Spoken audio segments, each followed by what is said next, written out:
Eu bati um super papo com a Carol Conká e a Fabiana Bruno. A Fabiana, aliás, é CEO da agência Suba, uma agência de marketing de influência responsável pela imagem da cantora. E muito de peito aberto, assim, a gente conversou sobre todos os desafios e as estratégias que estão sendo feitas e traçadas para reconstruir não só a vida, mas também a carreira da cantora Carol Conká pós-BBB. Só não vem dizer que não. Sociedade em choque, eu vim pra incomodar. Aqui o santo é forte, é melhor se acostumar. Quem foi que disse que isso aqui não era pra mim? Se equivocou. Fui eu que criei, vivi, escolhi, me descobri, agora que estou. Não. Você, assim como eu, deve ter visto já várias facetas da Carol Conká, né? Não, pois é. E depois do BBB, a vida dessa mulher entrou numa espécie de furacão, uma reviravolta total. Bom, e hoje a gente vai conhecer um outro lado. A Carol, humana, que erra e que tenta acertar como todos nós.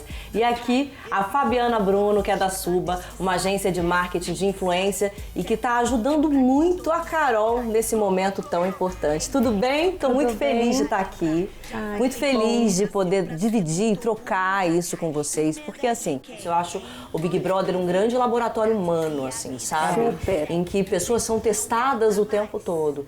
E às vezes esse teste pode trazer o teu pior.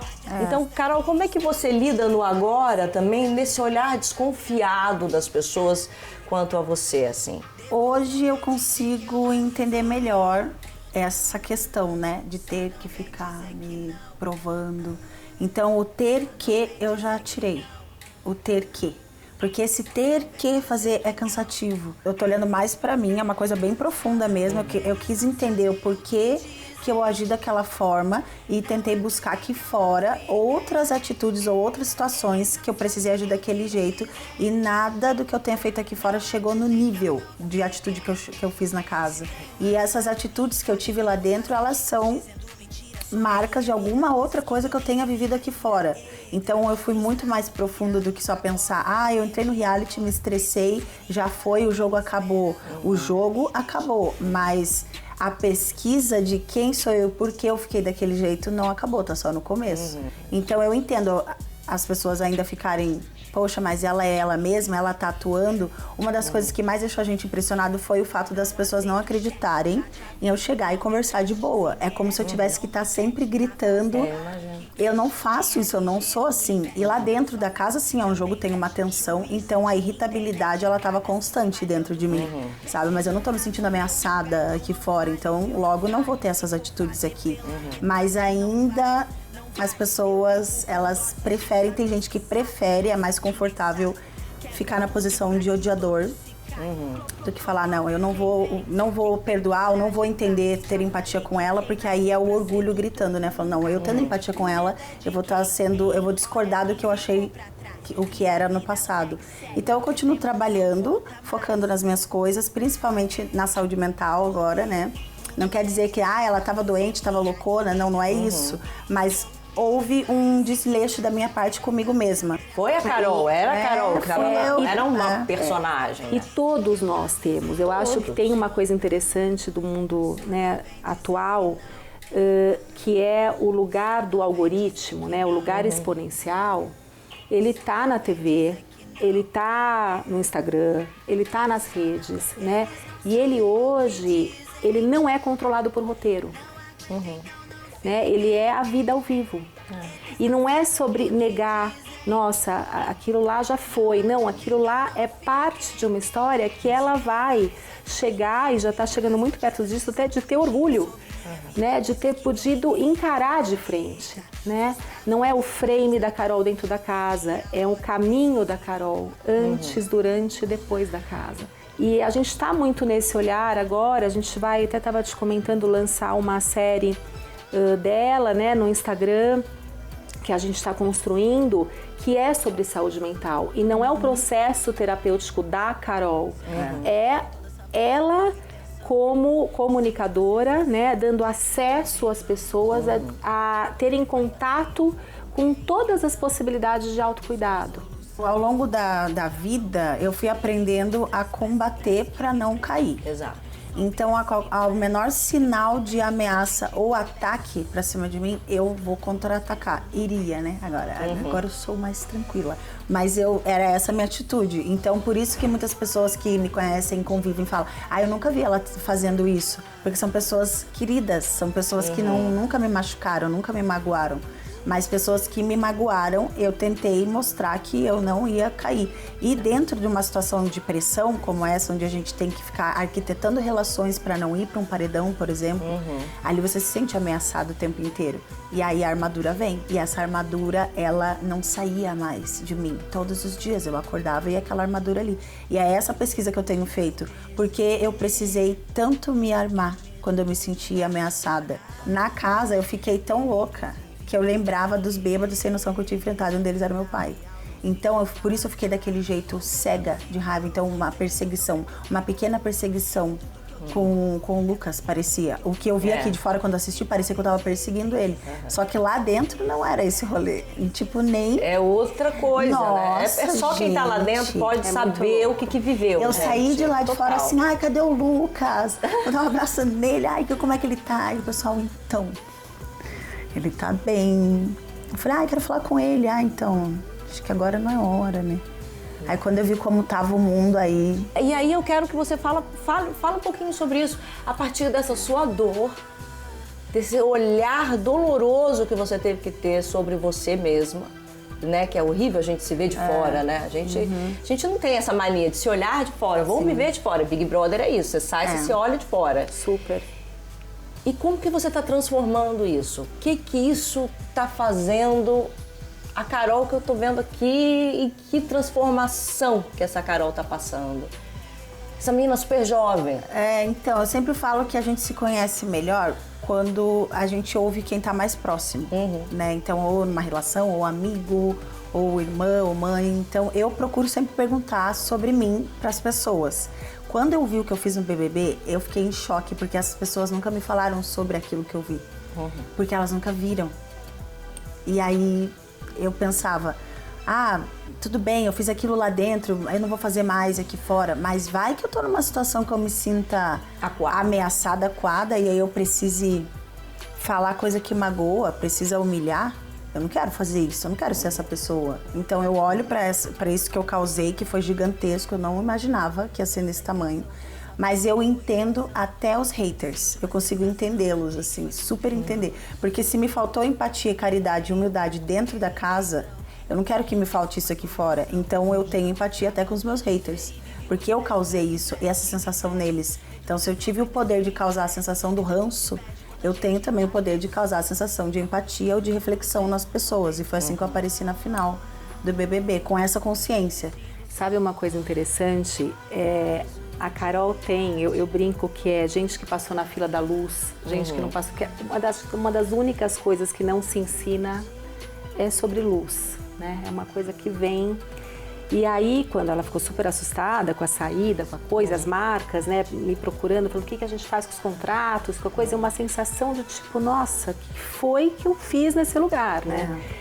E eu falei: Carol, com a mesma potência que você sempre construiu, né, um furacão de ser humano, né, uma mulher muito grande, assim, em todos os sentidos da palavra, você, quando destrói, destrói. E aí, como é que a gente continua, né, essa caminhadona, assim? Usar isso que aconteceu como uma ferramenta de reflexão mesmo. Porque tem muita gente escrevendo, pedindo desculpas também pelos ataques, pessoas que falaram: eu participei do efeito manada, não havia necessidade disso, pessoas reconhecendo que a atitude delas foram mais agressivas do que a minha dentro de um confinamento, sob pressão. Então eu falei, eu olhava essas mensagens e eu não sentia raiva, sabe? Eu ficava braba comigo. Lidar com a rejeição comigo mesma foi bem mais pesado do que a rejeição do público. Porque com a rejeição, todos nós, a gente já lidou em algum momento na nossa vida. Total. Só que eu aprendi a lidar com a rejeição que eu sofria de um jeito mais estratégico. Que era quando eu vinha a sofrer ataques racistas, eu já tinha argumento pra bater de frente. Então eu acabava ou fazendo o agressor ficar meu amigo ou sair correndo. Hoje, como está a relação da Carol com a própria carreira, como que vocês estão fazendo isso, e inclusive com as marcas, né? Como é que está retomando essa relação também com as marcas? Sim. Foi interessante, assim, do ponto de vista da carreira, do core dela, ela nunca produziu tanto na vida como nesse tempo, assim. Ela produziu quantas músicas? 12. 12 duas músicas semanas. em 2 semanas, assim, lindas, né? A gente acabou de lançar Dilúvio, que é assim, que já fala muito desse processo, né? É uma música linda demais, foi super... eu fiquei muito impressionada, muito emocionada quando eu li. A Carol consegue mesmo compor aquilo que ela sente, né? E ela segue muito fértil, assim, produzindo muito, gravando muito, compondo muito, e é super interessante esse processo. E aí, na sequência, a gente tá planejando com muito cuidado, né, que tudo isso caminhe junto, né? Ela tem também a relação com o GNT, que a gente adora, num programa que ela ama fazer. Então, tudo tá tomando de novo, se restabelecendo, mas num lugar novo. Estamos com mais 8, 10 marcas já interessadas na Carol, e acho que quando a gente começar a falar desse lugar da saúde mental, isso também vai reverberar muito ali, porque é um tema muito latente, né? Mas, de novo, primeiro, a gente não está fazendo isso para ter marca, a gente está fazendo isso porque é o que ela sente e o que hoje é a verdade dela. Eu acho, pelo que eu tô vendo do lado de lá, do outro chapéu meu que cuida das marcas, que esse assunto é muito importante. Então, acho que essa coisa da saúde mental é muito importante a gente falar e também humanizar isso. Por que humanizar isso? Porque as pessoas falam assim, saúde mental é para quem é doido, né? Pra quem tem problemas psiquiátricos mesmo.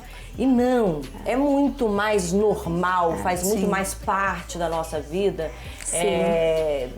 E mais do que nunca. Super. Né? E aí, o que as pessoas vão poder encontrar nessa série, Carol? O que você vai mostrar no seu Instagram com essa série? Eu vou mostrar um bate-papo leve sobre questões da psicologia. Não é um programa necessariamente para falar das minhas questões pessoais, que eu acho que é mais para despertar interesse nas pessoas em se olharem mais. Porque quando a gente se olha, eu comecei a entender assim, por que eu agi daquela forma? Será que eu tava sem auto-amor? E eu identifiquei isso em mim. Eu tava sem auto-amor, eu tava sem autocuidado. E aí, quando a gente não se cuida, não se ama, a gente maltrata o outro. Então, quando a gente vê pessoas mais calmas, mais tranquilas, ou passa por uma situação agressiva e sai plena, aquilo não é porque a pessoa ou ela é falsa ou ela não tá sentindo, ela tem uma maturidade para entender que não tem por que sair daquela linha do meio, né? Então, o programa é mais sobre isso, sobre esse interesse em aprofundar no tema de psicologia. Eu sempre gostei muito, mas eu nunca me aprofundei. Tem uma coisa que a gente quer trabalhar muito nessa série, que é a coragem, né? Dizer para as pessoas é possível. Porque, como você falou, tem os dogmas, então ou a pessoa é louca, ou ela está completamente... Ou é algo que não é acessível. Nossa, eu não tenho dinheiro para terapia. E a gente sabe que é mesmo uma disciplina de luxo, né? Mas hoje tem muitos grupos hiper incríveis que oferecem seus dons e o cuidado com o outro de forma gratuita. Então a gente quer trazer também acesso, né?